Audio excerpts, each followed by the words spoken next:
Hello everyone, कैसे हैं आप? This is Mukesh and welcome to I am Tipali. आज हम बात करेंगे क्लास 12th की फर्स्ट बुक फ्लेमिंगो का second chapter lost spring, stories of stolen childhood. Lost spring, stories of stolen childhood का मतलब है कि जो लॉस्ट स्प्रिंग इसको टाइटल दिया गया है, कहने का मतलब ये है कि जीवन का वो सबसे अच्छा समय, जैसे वसंत ऋतु होती है और वो सबसे अच्छा समय जो बचपन माना जाता है वो किसी बच्चे का खो जाता है, उन काम में खो जाता है, काम करते हुए बच्चे का चला जाता है। इसीलिए इस चैप्टर को टाइटल दिया गया है lost spring. About the author, Anish जंग 1964 was born in Rourkela and spent her childhood and adolescence in Hyderabad। Anish जंग, जिनका जन्म राउरकेला में हुआ था 1964 में, और उनका जो बचपन और उनकी किशोरावस्था हैदराबाद में बीती। She received her education in Hyderabad and in the United states of America. उन्होंने अपनी शिक्षा ग्रहण की हैदराबाद में और यूनाइटेड स्टेट्स ऑफ अमेरिका में। Her parents were both writers, उनके दोनों माता पिता लेखक ही थे। Anees Jung began her career as a writer in India. Anees Jung ने अपना जो करियर है वो लेखक के रूप में भारत में शुरू किया। She has been an editor and columnist for major newspapers in India and abroad and has authored several books. She has been an editor, वो एक संपादक भी रही हैं, and columnist, और एक कॉलमनिस्ट भी रही हैं बहुत से बड़े बड़े न्यूज़पेपर्स में, भारत में भी और अब्रॉड में भी। and has authored several books, और उन्होंने कई सारी किताबें भी लिखी। The following is an excerpt from her book titled lost spring, और जो ये चैप्टर दिया गया है वो भी उनकी एक किताब लॉस्ट स्प्रिंग टाइटल नाम की है, शीर्षक की है, उसी से लिया गया, stories of stolen childhood. Here she analyses the grinding poverty and traditions which condemn these children to a life of exploitation. यहाँ पर वो विश्लेषण करती हैं ग्राइंडिंग पॉवर्टी, मतलब वो घातक पीसने वाली गरीबी की और परंपराओं के बीच कंडेम दीज चिल्ड्रन, जो इन बेचारे बच्चों को शोषण के लिए छोड़ देते हैं, इनका जीवन जो है वो शोषित हो जाता है।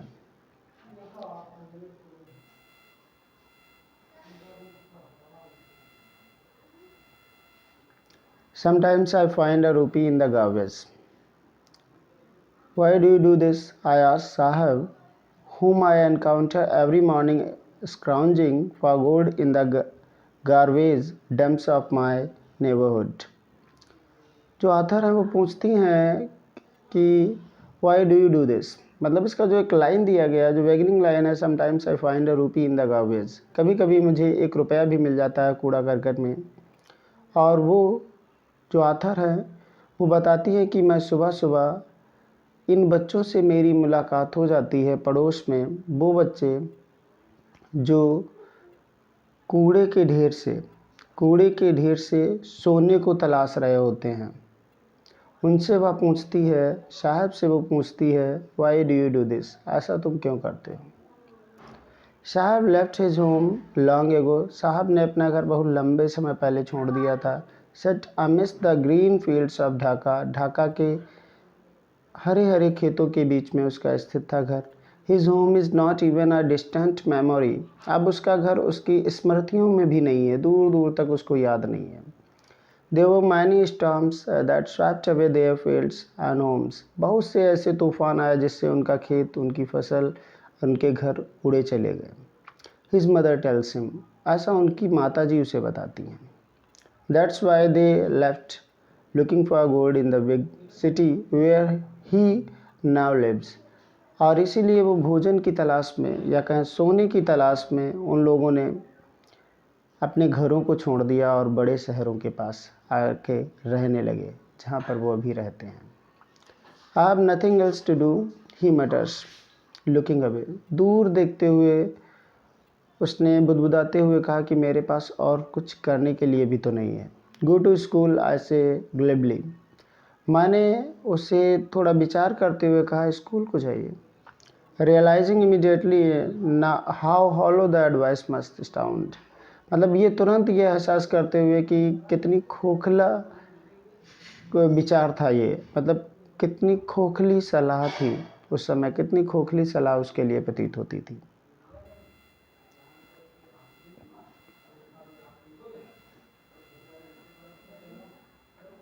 There is no school in my neighbourhood when they build one I go. साहब ने जवाब दिया कि मेरे पड़ोस में कोई भी स्कूल नहीं है और जब वो लोग बना देंगे स्कूल तो मैं उसमें जाऊंगा। If I start a school will you come, I ask how shocking. मैंने आदि मजाक करते हुए का पूछा कि अगर मैं स्कूल शुरू करूं क्या तुम आओगे? Yes he said smiling broadly. वो पूर्ण रूप से मुस्कुराते हुए, बड़े प्रसन्नतापूर्वक मुस्कुराते हुए उसने जवाब दिया, यस मैं आऊँगा। A few days later, I see him running up to me, is your school ready? और कुछ दिनों के बाद में मैं उसे देखती हूँ मेरे पास दौड़ते हुए आता है और पूछता है, इज योर स्कूल रेडी? क्या आपका स्कूल तैयार है? It takes longer to build a school, I say, embarrassed at having made a promise that was not meant. मैंने उसे जवाब तो दे दिया कि स्कूल बनने में लंबा समय लगता है, लेकिन मुझे दुख हुआ क्योंकि वो वचन मैंने जो दिया था उसका मतलब ही नहीं था, क्योंकि मैं स्कूल नहीं बनाना चाहती थी। But promises like mine abound in every corner of his black world. उसके निराशाजनक संसार में, या हम कहें उसकी ये निराशपूर्ण जीवन में, मेरे जैसे प्रॉमिसेस, मेरे जैसे वादे जो हैं वो पर्याप्त मात्रा में होंगे, उसके हर एक कोने कोने में होंगे जीवन के। After months of knowing him I ask him his name. महीनों जानने के बाद मैंने उससे उसका नाम पूछा। साहब आलम, ही अनाउंसेस। वह जवाब देता है, बताता है कि Saheb Alam, he does not know what it means. उसको ये नहीं पता उसके नाम का मतलब क्या है। If he new it's meaning, अगर जो उससे उसका मतलब पता होता, लॉर्ड ऑफ द यूनिवर्स, ब्रह्मांड का स्वामी, he would have a hard time believing it, तो उसे बहुत मुश्किल होती है इस बात पर विश्वास करने में।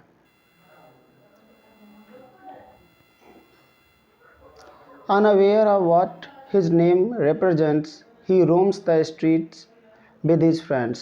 मतलब अपने नाम से अनभिज्ञ होकर क्या उसका मतलब होता है, वो गलियों में अपने दोस्तों के साथ घूमता रहता है। An army of barefoot boys who appear like the morning birds and disappear at noon. ऐसे बच्चों के साथ में, ऐसे नंगे पैरों वाले लड़कों के समूह के साथ घूमता रहता। सुबह सुबह वो दिखाई देता है, सुबह एक चिड़ियों के समान, और फिर वो उनका जो ग्रुप है वो दोपहर में गायब हो जाता है। Over the months I have come to recognise each of them. और महीनों तक में मैं उनमें सभी को पहचान पाई। Why aren't you wearing chappals? I ask one. मैंने एक से पूछा, तुम चप्पल क्यों नहीं पहन रहे हो? My mother did not bring them down from the chef, he answer simply. वह साधारण सा जवाब देता है कि मेरी माताजी जो हैं वो उन्हें शेफ से, अलमारी से उतार कर नहीं देती हैं। Even if she did he will throw them off at another who is wearing shoes that do not match. और यहाँ तक कि एक दूसरे बच्चे ने ये जवाब दिया कि अगर जो वो उतार के दे दें तो ये उन्हें फेंक देगा, जिसके खुद के जूते जो पहने हुए हैं वो मैच नहीं करते। When I comment on it, he shuffles his feet and says nothing. और जब मैं उस बात पर टिप्पणी करती हूँ तो वो अपने पैरों को चलाता है, आगे बढ़ाता है कदम, लेकिन कहता कुछ नहीं है। I want shoes, says a third boy who has never owned a pair all his life. और फिर एक तीसरे लड़के ने कहा कि मुझे जूते चाहिए हैं, और जिसने अपने जीवन भर में कभी उसने एक जोड़ी जूते नहीं लिए। Traveling across the country, I have seen children walking barefoot in cities on village roads. पूरे देश का भ्रमण करते हुए मैंने बच्चों को नंगे पैर टहलते हुए देखा है, शहरों में भी और गांव की गलियों में भी, गांव की सड़कों पर भी। It is not lack of money but a tradition to stay barefoot. यह पैसे की कमी के कारण नहीं है, जबकि ये एक नंगे पैर रहना ट्रेडिशन, परंपरा सी बन गई है। इज़ वन एक्सप्लेनेशन, यही एक स्पष्टीकरण है।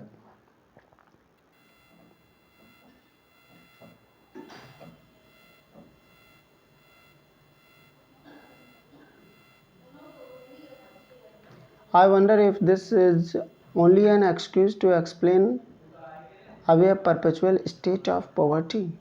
मुझे आश्चर्य होता है क्या यही एकमात्र बहाना है कि लगातार जो गरीबी की स्थिति है उसे दर्शाने का। I remember a story a man from Udipi once told me. मुझे एक कहानी याद है जो उदीपी के एक व्यक्ति ने मुझसे बताई थी। As a young boy he would go to school past an old temple where his father was a priest. उसने बताया था कि जब वो बच्चा था, छोटा लड़का था, तो वो अपने स्कूल जाता था जो मंदिर के पास में ही था। His father was a priest, जहाँ पर उसके पिताजी एक पुजारी थे। He would stop briefly at the temple and pray for a pair of shoes. तो वो वही मंदिर के पास में थोड़े समय के लिए रुकता था और एक जोड़ी जूते के लिए प्रार्थना किया करता था। 30 years later I visited his town and the temple. 30 साल के बाद में मैं जब वहाँ पर गई और मैंने उस कस्बे और उस मंदिर को देखा, which was now ड्राउन्ड in an air of desolation, जहाँ पर अब वो निर्जन सा हो गया, शांत हो गया, बहुत ज़्यादा आगा। इन द बैक यार्ड, लेकिन उसके पीछे, where live the new priest, जहाँ पर अब एक नया पुजारी रहता है। There were red and white plastic chairs, वहाँ पर अब सफ़ेद और लाल रंग की कुर्सियाँ भी हैं। Young boy dressed in a grey uniform, एक छोटा लड़का है जो ग्रे कलर की जो यूनिफॉर्म पहने हुए, ड्रेस पहने हुए, वेयरिंग सॉक्स एंड शूज, जो जूते और मोजे पहने हुए, अराइव्ड पैंटिंग, हाफते हुए आता है, and through his school bag on a folding bed, और फोल्डिंग बेड पे जो मोड़ने वाली एक खटिया होती है उस पर क्या करता है, वो अपना बैग फेंक देता है। Looking at the boy, I remembered the prayer another boy had made to the goddess when he had finally got a pair of shoes. उस बच्चे की तरफ देखते हुए मुझे उस लड़के की याद आ गई जो जिसने देवी से प्रार्थना की थी एक पेयर शूज़ के लिए, और उसे अंततः मिल भी गए। Let me never lose them, और उसने कहा था कि मैं उन्हें कभी खोऊंगा नहीं। The goddess had granted his prayer, देवी ने उसकी प्रार्थना को स्वीकार कर लिया। Young boys like the son of the priest now wore shoes, अब जो छोटे लड़के हैं उस पुजारी के पुत्र के समान वो जूते पहनते थे।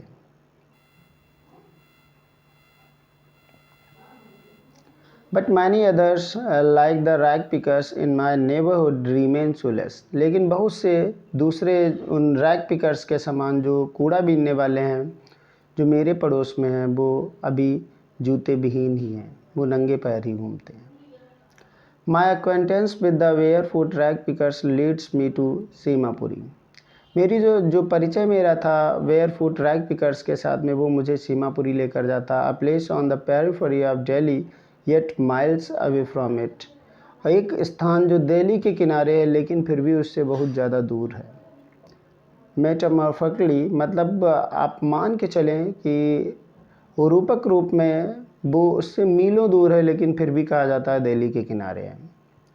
Those who live here are squatters who came from Bangladesh back in 1971.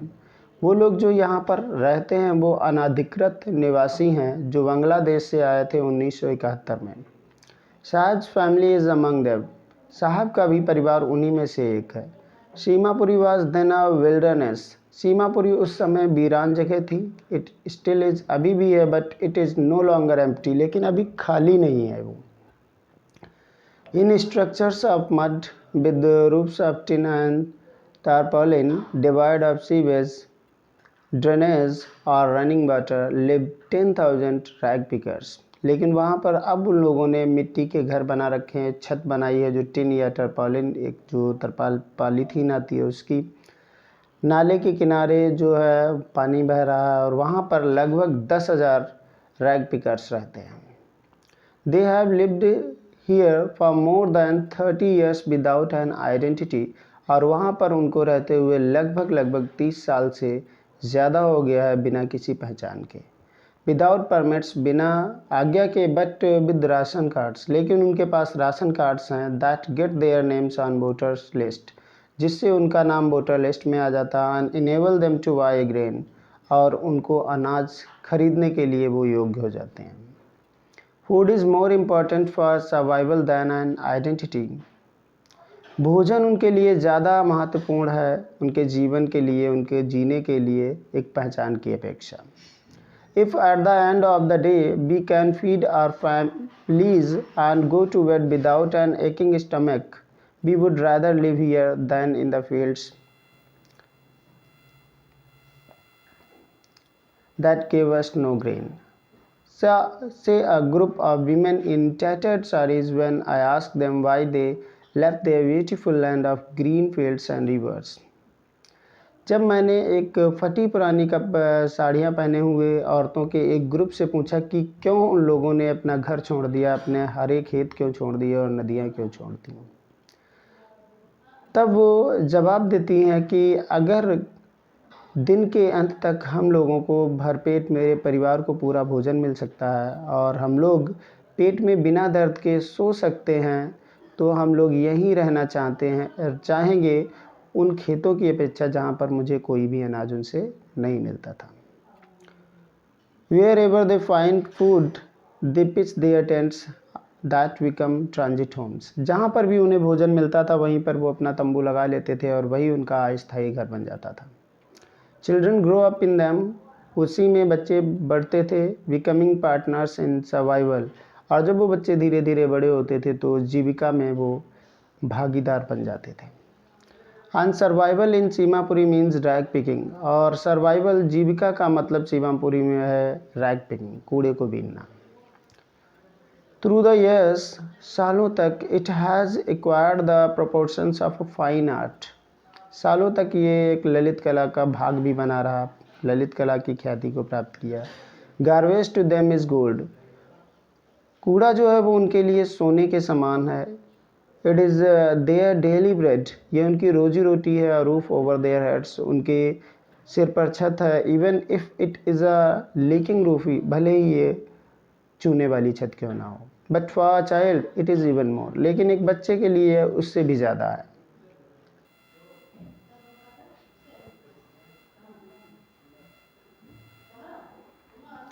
I sometimes find a rupee, even a 10 rupee note, साहब says, his eyes lighting up. साहब कहता है कि कभी कभी मुझे 1 रुपये मिल जाता है और यहाँ तक कि कभी कभी 10 रुपये का नोट भी मिल जाता है और उसकी आंखें चमक जाती हैं। When you can find a silver coin in a heap of garbage, you don't stop scrounging, for there is hope of finding more. और कहता है कि जब उन्हें एक सिल्वर कॉइन मिल जाता है, एक चांदी का सिक्का मिल जाता है एक कूड़े के ढेर में, तो भी वो कूड़े से सोने को ढूंढना, या हम कहें गार्बेज को ढूंढना बंद नहीं करते हैं, क्योंकि उनको आशा होती है ज़्यादा मिलने की।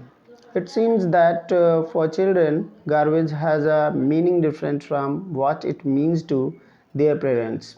ऐसे प्रतीत होता है कि बच्चों के लिए गार्बेज का मतलब अलग है, वो मतलब जो उनके माता पिता के लिए है उसकी अपेक्षा।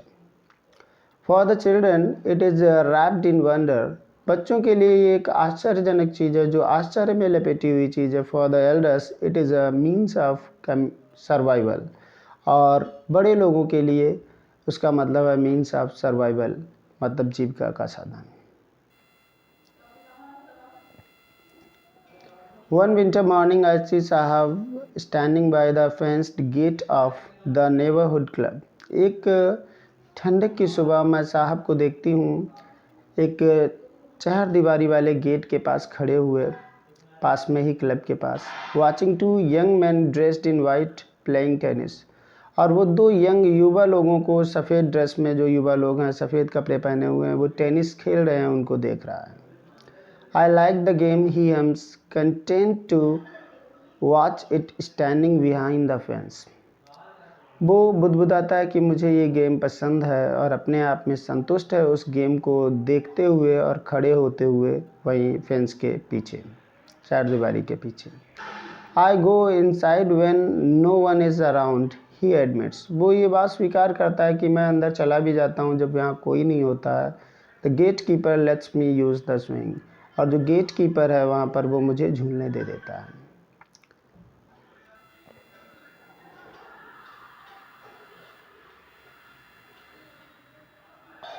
Saab too is wearing tennis shoes that look strange over his discoloured shirt and shorts. साहब जो है वो खुद अपने आप में टेनिस शूज़ पहने हुए है, जो थोड़ा अजीब प्रतीत होता है क्योंकि उसके जो शर्ट है और शॉर्ट उसका जो जांघिया है वो उसका रंग उतर गया है, डिस्कलर्ड है, मतलब भद्दा पड़ चुका है। Someone gave them to me, he says in the manner of an explanation। वो स्पष्टीकरण की दृष्टि से कहता है कि किसी ने वो उसे दिए थे, जूते उसको दिए थे। The fact that they are discarded shoes of some rich boy। तथ्य ये है कि वो शूज़ जो हैं वो किसी एक अमीर लड़के के द्वारा त्यागे हुए हैं, who perhaps refused to wear them because of a hole in one of them। शायद उसने उन्हें इसलिए फेंक दिया क्योंकि उन जूतों में से एक जूते पर एक होल है, छिद्र है। Does not to bother him. लेकिन ये जो छिद्र है वो साहब को परेशान नहीं करता। For one who has walked barefoot even shoes with a hole in is a dream come true. लेकिन वो लड़का जो नंगे पैर घूमता था उसके लिए जूते में होल है भी, फिर भी उसका एक जूते मिल जाना उसके लिए एक सपना पूरा होना जैसा है। But the game he is watching so intently is out of his reach। लेकिन वो गेम जिसको वो बहुत ही ध्यान से देख रहा है वो उसकी पहुंच से बाहर है। This morning साहब is on his way to the milk booth। इस सुबह जो है साहब वो मिल्क बूथ पे अपना दूध लेने के लिए जा रहा है। In his hand is a steel canister। और उसके हाथ में एक स्टील का बर्तन है। I now work in a tea stall down the road, he said, pointing in the distance। दूर की तरफ इशारा करते हुए उसने कहा कि मैं अब एक चाय की दुकान में काम करता हूँ, वो रोड के पास। I am paid 800 rupees and all my meals। मुझे 800 रुपये दिया जाता है और भोजन दिया जाता है। Does he like the job? I asked। मैंने पूछा क्या उसे ये कार्य पसंद है। His face I see has lost the carefree look। मैं देखती हूँ कि उसके चेहरे से जो बेफिक्री की स्थिति होती थी वो गायब सी हो जाती है।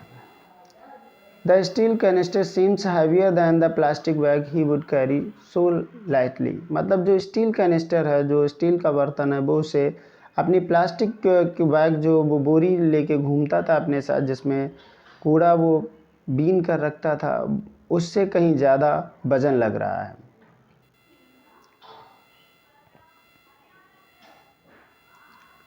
ओवर ही सोल्जर। जो अपने कंधे पर रख के बोरी वो घूमता था कूड़े की, उससे कहीं ज़्यादा वजन उसे वो स्टील का बर्तन लग रहा है। The bag was his. वो बोरी उसकी अपनी होती थी। The canister belongs to the man who owns the tea shop. और जो बर्तन है वो स्टील का वो उस व्यक्ति का है जिसकी वो चाय की दुकान है। Saheb is no longer his own master. Saheb अब खुद का मालिक नहीं रहा। आशा करता हूँ चैप्टर आपको समझ में आया है। अगर आपको चैप्टर समझ में आया तो please like share and subscribe my channel. Thank you.